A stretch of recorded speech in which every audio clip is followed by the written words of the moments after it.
Hey guys, it's Kevin again, and this is going to be a little video for the thing I think that pretty much everyone wants me to talk about. Obviously today, I think the biggest thing on everyone's mind were, of course, the recent Oscar nominations. They did, in fact, come out this morning.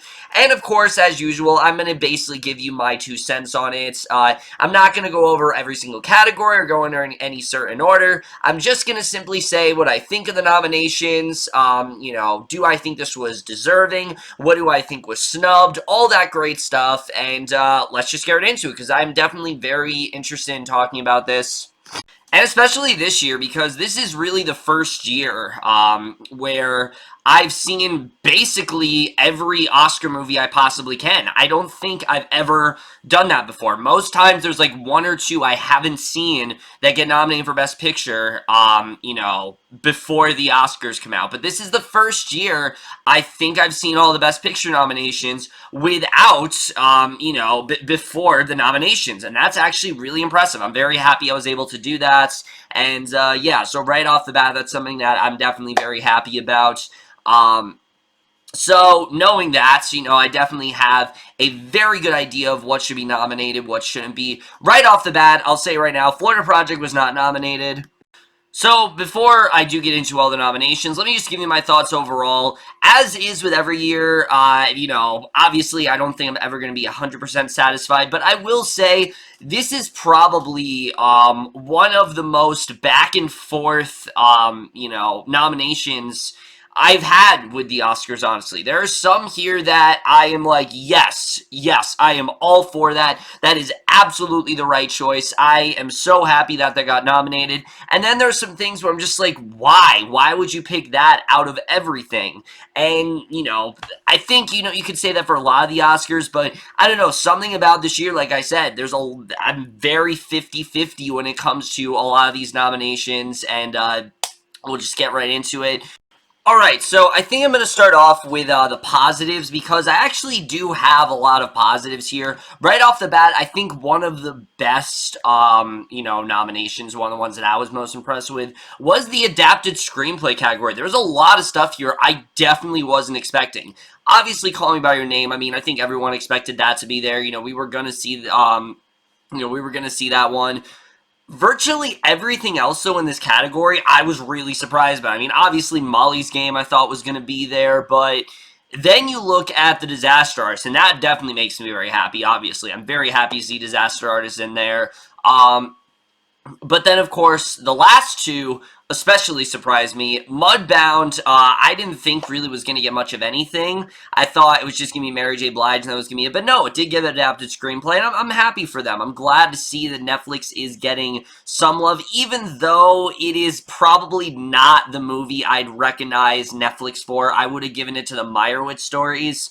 Again, love Mudbound, but I think the Meyerowitz Stories, is really the film I think that's going to move Netflix forward. I mean, literally everyone I've talked to said it doesn't feel like a Netflix movie. It feels like a regular theatrical movie, and I think that's really the movie that's going to, kind of propel them forward, and it's what they need to be sticking to. They need to do things like that, and not things like that shitty movie I reviewed in a couple videos ago, that open house movie that I wish I didn't see, things like that. They really need to stray away from that, and I was glad to see Mudbound there.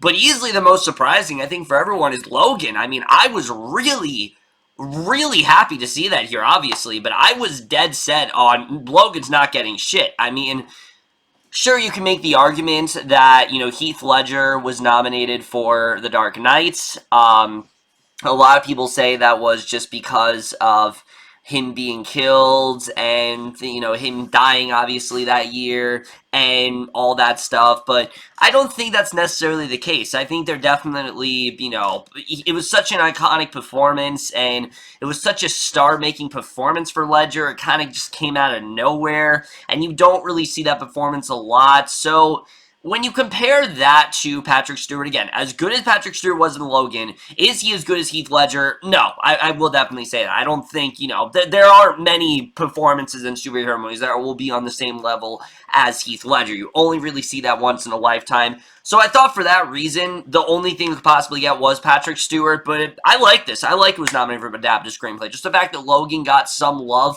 that's not in the technical categories really did impress me, and I was definitely very happy to see that here. So yeah, obviously, that was something that I was very happy about. Also, I was very impressed by how much Get Out is heavily featured here. That was something that really... Also, something else that very much did surprise me is how heavily featured Get Out is on here. I mean, I remember when I was reading articles about, oh, does Get Out have a chance? Does Get Out has a chance? And I said, oh, it has as much of a chance as Wonder Woman, meaning I did not think it had any chance whatsoever. I just thought it's too tight of a race. It doesn't fit the Oscar standards. There's no way they're going to give it to it. And it basically got most of the major categories. I mean, the only one was Best Actress, and that's because, I mean, as good as Allison Williams is she really on the same level of the other actresses in that category? No, but I thought it was really cool to see that. I was like, shit, okay, Get Out's really getting a lot of love here, and I was very happy to see that. Big Sick as well, I didn't think that had a chance, but I was very happy to see that nominated for Original Screenplay. I will admit, I would have loved to see Baby Driver in there. I know a lot of people were a bit disappointed by that. And I didn't think Baby Driver had much of a chance. Again, it's too tight of a race, honestly. It's too tight of a race, and I think you're asking for too much if if you thought Baby Driver was going to sweep all the nominations, which there was no way it was going to happen. Again, it's unfortunate because I really do love that movie, and I think it is definitely is deserving of a lot of those nominations, but again, it's just too tight of a race, and there's just no way that was going to happen. So, again, and that was similar to Big Sick, I was very happy to see that in there, and I do think it's actually really cool that a movie that came out a little more than a year ago, is actually getting some love here. This isn't, a movie that was released in, like, October. This was released in February of last year, and it's still getting talked about, and I think that is enough of a reason to nominate. The fact that people are still talking about it, and, I think that's definitely a reason to put it on here. So, yeah, I'm happy to see Get Out. So, like I said, heavily featured here. That's definitely something that did surprise me for sure. Now, in terms of all the technical categories, I was very happy to see Blade Runner in there. Unfortunately, I did not really think Blade Runner was going to get a lot of love, and I was happy to see that it basically swept all the major things like sound mixing and sound editing, the things I do think it deserves. However, I do think they totally missed the mark when it comes to original score. I think there is a huge, outcry that, that's not nominated. I think, honestly, it's kind of a disgrace that, the Blade Runner score was not nominated. I mean, that score was just so thrilling and propulsive and loud, and it just perfectly put you into the moment, and, it's so great, and I was, to me, I would have taken Star Wars off the list and put Blade Runner in there, because Star Wars The Last Jedi, to be honest with you, it's a good score, but it does not stick with me in the way that some of the others here have. Phantom Thread, I can hum you that score a lot. I mean, like I said in my review, Phantom Thread is, the score is kind of its own character. Like, it overtakes so much of the story. I mean, there's rarely a scene where that score is not played. Shape of Water, I constantly find myself listening to The Shape of Water. I constantly am going back to that score. It perfectly puts you into that fantastical sort of, fantasy world. I think, they did that perfectly with that score. Three Billboards, it's a good score. Carter Burwell definitely did a good job with it, especially in that certain scene, which I'm gonna not spoil, but Dunkirk as well is a good score, and I think similar to Dunkirk, Blade Runner is as good as a score for the same reason. Dunkirk is a great score because of how atmospheric and how much it puts you in the moment, and I'd say the same with Blade Runner. Blade Runner as well is an incredible score. It perfectly puts you in the moment. It really doesn't let you go, and yeah, I am definitely a little bit miffed that it was not, like I said, nominated for Best Score. Now, I understand that, obviously, Hans Zimmer did Dunkirk and Blade Runner. Maybe it would have been a little bit confusing if he was nominated for two things. Also, I don't know if it would actually be fair because, to be frankly honest, I don't know all of the Academy's rules. I don't know if they have a rule implemented that you can only have one, one composer, for each specific category, one, composer, writer, editor, whatever, in each designated category, but it seems that way because, again, in my opinion, is good. I love the Dunkirk score, but I think the Blade Runner score is just deserving, and it definitely did miss that category for sure. However, seeing it get nominated for cinematography, visual effects, all that stuff's great. That's exactly what I wanted to get nominated for. I think, when we just, Blade Runner 2049, obviously the first one is so loved for its visuals and its complex story, but looking at a film like that, we've really never seen something of this magnitude before, and Roger Deakins, I mean, he's one of the best cinematographers known to men. He has gotten basically completely, he has gotten completely snubbed by the Oscars for years now, and I'm very happy to see him finally getting attention, because he, like I said, is probably one of the best shot composers working today. He just knows how to, he's got that down to a science, and yeah, I was very happy to see that get nominated.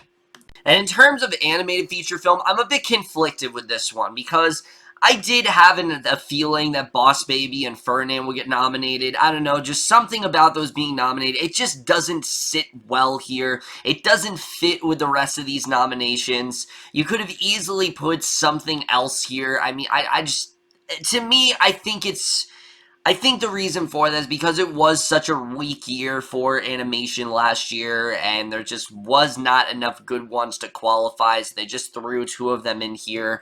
But yeah, there's Lego Batman movie not getting nominated is pretty stupid. I'm definitely upset about that.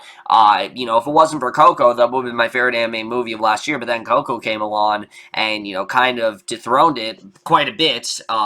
So yeah, I definitely am a little bit annoyed with, like I said, those two being nominated. Again, I haven't seen either Boss Baby or Ferdinand, but just compared to Coco, again, I just don't really feel like they fit in here. Just something about it, Breadwinner and Loving Vincent and Coco are three very adult sort of animated films, and those two just feel like silly kids films, and I just don't really feel like they have a place here, and again, just they stick out like a sore thumb to me, unfortunately. Also, speaking of animated, in the short film category, why wasn't In a Heartbeat nominated? I mean, seriously, In a Heartbeat was one of the biggest was one of the fastest trending short films I've seen in a long time. Everyone was talking about that short film. I remember when it came out and it just kind of blew up, and everyone's like, "Oh, you got to check out In a Heartbeat. You got to check out In a Heartbeat." And I watched it and I thought it was absolutely incredible. It's such a great celebration of, just young love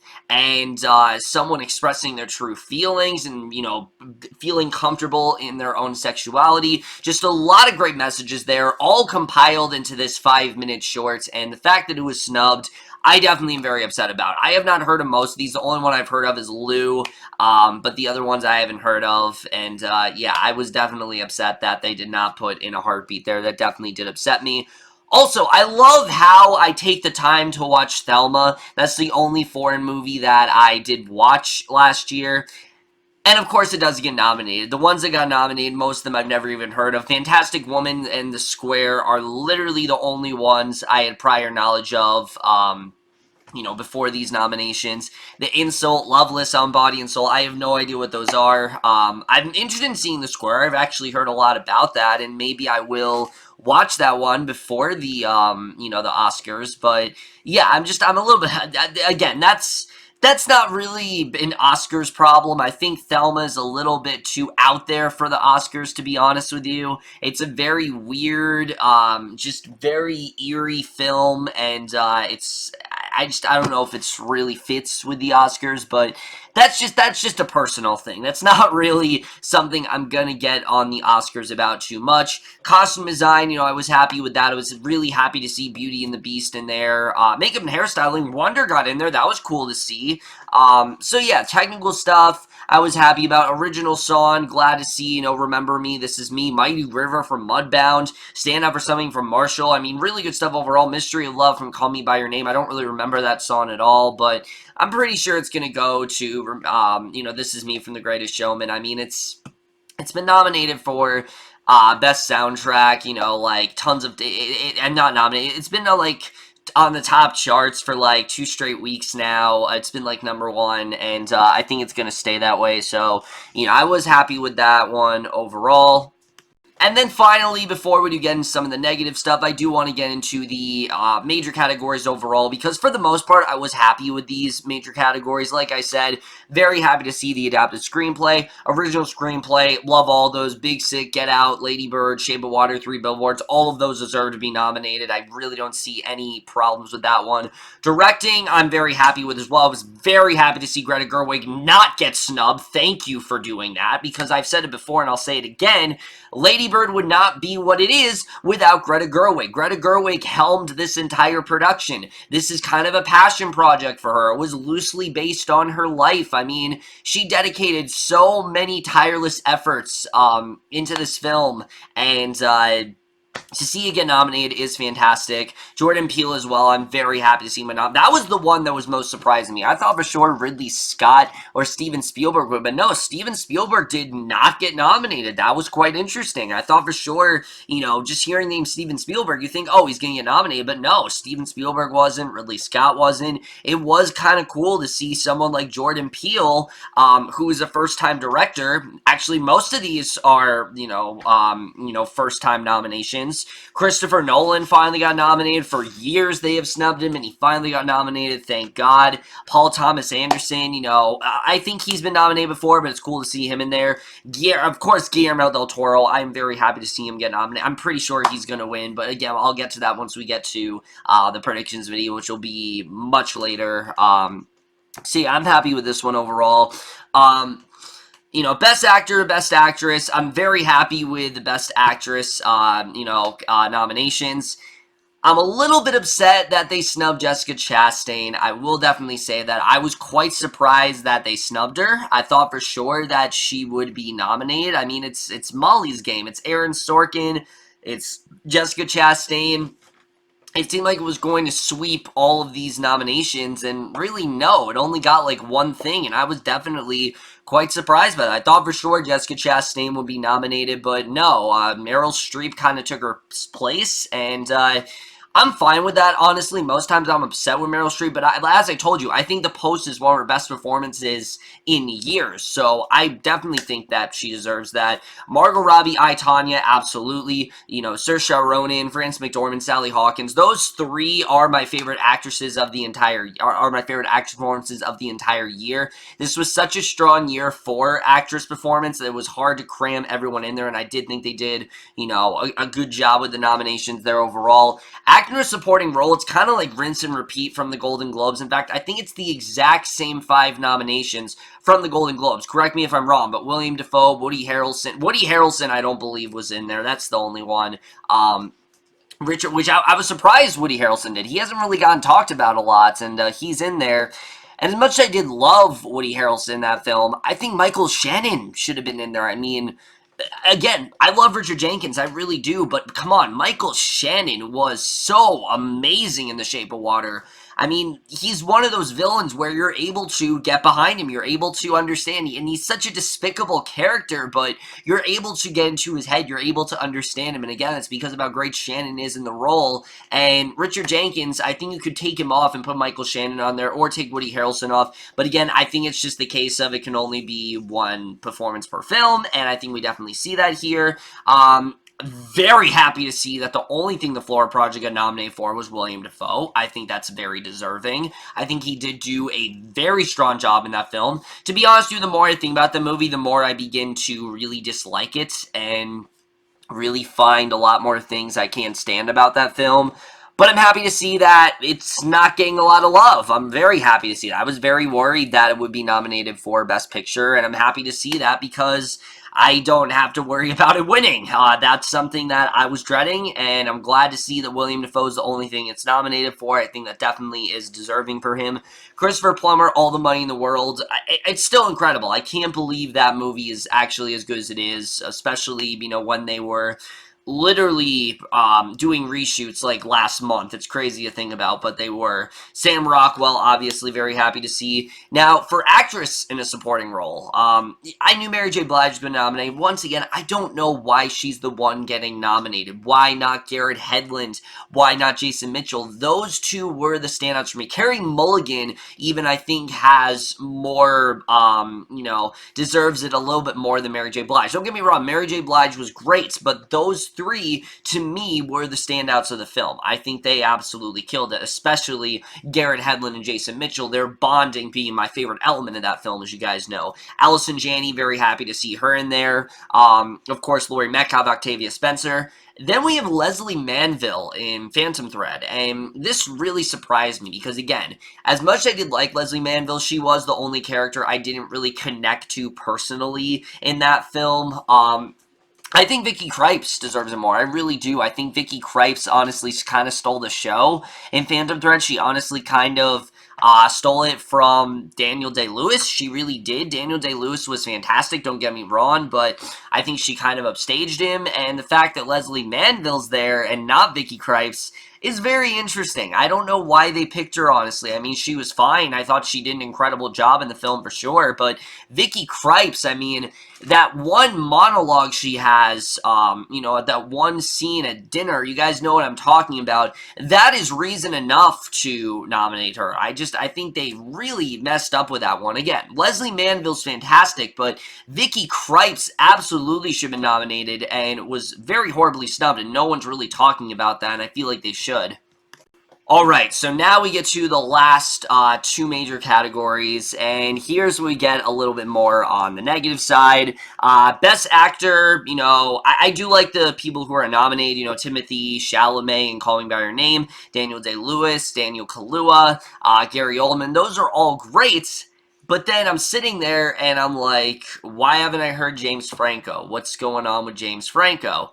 And of course, we were all wondering what the Academy was going to do with all the recent allegations and things that have, headlines and all that bad publicity surrounding Franco. Everyone was very worried, and yes, the Academy did the most pussy thing possible, and they completely snubbed Franco. And to be honest with you, I'm very upset about this. I mean, it's typical for the Academy to do this because they've been playing it safe for years. This is not a shock to anyone. Anyone could tell you this. Literally, I mean, again, some of these nominations I'm very happy about, but I will fully admit the Academy absolutely plays it safe, and this is a perfect example of that. And it's also been hypocritical because Casey Affleck was going through the exact same type of charges that Franco was facing, admittedly even worse than Franco was facing, and they still nominated him, and he won, believe it, but he won, mind you. So the fact that Casey Affleck, he was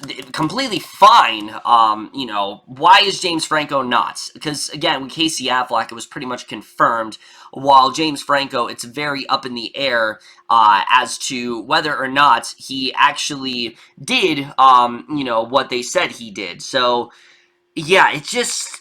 I get what the Academy is doing. I get it that obviously there's bad publicity and they're trying to do what they can. They're trying to, do what they can to, prevent some sort of incident from happening. I totally get that. But again, nothing's confirmed. No one said James Franco actually did. I mean, sure, people have said things, but he's got so many people who are backing him up. He's basically confirmed it's not true at this point. It's just, I think it was a really dumb idea. It was the safest route they could possibly take. And now here we are. And Roman J. Israel-esque, I honestly had no desire to watch that film, and now I kind of have to because he's nominated, and yeah, so it's... second I saw Denzel Washington, I knew obviously they did not nominate James Franco. It's very unfortunate. He truly poured his heart and soul into that role, and it's going to go completely unnoticed, and all that work is pretty much going to waste, and it definitely did very much upset me. Now let's get to probably the most shocking out of all, Best Picture, because Sure, some of these were very predictable. Call Me by Your Name, Darkest Hour, Dunkirk, Lady Bird. I did not expect Phantom Thread. I'll say that. I did not think Phantom Thread was getting nominated. I thought for sure it would just be Daniel Day-Lewis and Paul Thomas Anderson, but no, it got a lot more than I expected for sure. The Post, I figured The Post would get nominated. You know, it's Spielberg. I'm definitely not surprised that one got in there. Shape of Water, Three Billboards. But not Molly's Game. That was really surprising. I thought for sure Molly's Game would get in there. Again, it's Aaron Sorkin, Jessica Chastain. It has all the makings of an Oscar film. How it didn't get in there is beyond me. I don't really know how it got in there. Get Out's in the Best Picture category. I'm going to tell you guys right now, I really don't think it fits. I really don't. I understand that, you know, Jordan Peele, yes, you should nominate him. Daniel Kaluuya, yes, I do agree with that. But really, Best Picture? No, I'm sorry. I don't think it fits. I understand that they're trying to shed some light on some of these, you know, sort more genre films, but I truly do not think Get Out fits in there. Just something about it just does not sit right with me. And when you look at all these other films and you see Get Out in there, it just does not fit in the Best Picture category. It's cool it got nominated, but no Disaster Artist, no Molly's Game. You could have easily put those two in there, and Get Out, like I said, I just don't think it fits in there. I really don't think it needs to be there. And, you know, people say that, you know, oh, Logan doesn't fit their standards, but what Get Out does. I mean, sure, the relevance, that's definitely a big reason for it, and how successful it really was. But again, I don't think it should be nominated for Best Picture. I think directing, you know, screenplay, that's fine, but nominating Get Out for Best Picture, I just think is a little silly. I really do. But other than that, I am overall satisfied when it comes to the Best Picture nomination. Like I said, guys, I'm very back and forth with these nominations overall. Some I really do like. Like I said, I really do like some of the more abstract choices. Like, I like Get Out being as heavily featured as it is, even though, like I said, I don't think it really deserves Best Picture. I do think that it's cool that it is in there. Logan as well, I'm very happy to see it get nominated for Best Adapted Screenplay. Honestly, that, I think, deserved it more than Get Out. Get Out's still a great movie, don't get me wrong, but I just don't think it's on the same level as some of these other films are. Just that's my opinion. You know, you guys can take it whichever way you want. You know, that's completely fine. Like I said, you know, James Franco being snubbed is honestly a huge disgrace, and I'm really upset with the Academy. I really am. Again, I'm not surprised because, again, they've been playing it safe for years, and, you know, they could have easily nominated him and just take the chance and, you know, take some risk here and be a little bit ballsy, but no, they got to pussy out and take the easy way out, nominate Denzel in a movie that really no one saw, and yeah, now here we are. But either way, guys, that's it for my thoughts on the nominations overall. Let me know what you guys think of these nominations. Like I said, very back and forth with them. I'm looking forward to the Oscars. I'm happy to see Shape of Water get some love. I'm happy to see Three Billboards, you know, Lady Bird. Definitely very happy to see those films get some love. But as always, there definitely are some things that are very questionable. There are things that I think could have been a lot better. But I really want to know your guys' thoughts. You know, what do you think was snubbed? What do you think they could have done differently? Do you think Get Out fits in the Best Picture category? Again, not saying that it doesn't deserve to be there. I just simply think that it just doesn't fit in that category overall. But that's it for this video. Hope you guys enjoyed. I'll see you guys in my next video, and I will see you guys for that. Okay, bye.